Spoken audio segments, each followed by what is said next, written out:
लोकशाही विचाराचा बुलंद आवाज, लोक परिषद न्यूज। छत्रपती संभाजीनगर शहरात विद्यार्थ्यांच्या सुरक्षेचा प्रश्न ऐरणीवर आलाय। सोशल मीडियावर विद्यार्थ्यांना पळवून नेण्यासंदर्भातील संदेश व्हायरल होत असल्याने पालक आणि विद्यार्थ्यांमध्ये भीतीचे वातावरण निर्माण झाले।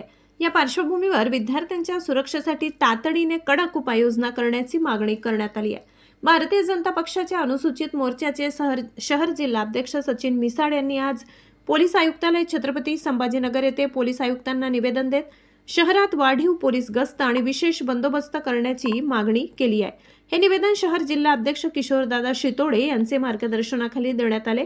निवेदनात शहरातील सर्व शाळा, महाविद्यालय, क्लासेस आणि गर्दीच्या ठिकाणी तातडीने पोलीस गस्त वाढवावी, शाळांच्या सुरुवातीस व सुटण्याच्या वेळेत विशेष बंदोबस्त ठेवावा, संशयास्पद व्यक्ती आणि वाहनांवर कडक नजर ठेवावी, अफवा पसरवणाऱ्यांवर कठोर कारवाई करावी अशा मागण्या करण्यात आल्या। शिवाय पोलीस प्रशासनाने अधिकृत जनजागृती करून नागरिकांना योग्य माहिती द्यावी जेणेकरून शहरात घबराट पसरू नये असेही निवेदनात नमूद करण्यात आले। विद्यार्थ्यांची सुरक्षा ही समाजाच्या भवितव्याशी निगडीत बाब असून पोलीस प्रशासनाने तातडीने प्रभावी पावले उचलावीत अशी अपेक्षा व्यक्त करण्यात आली।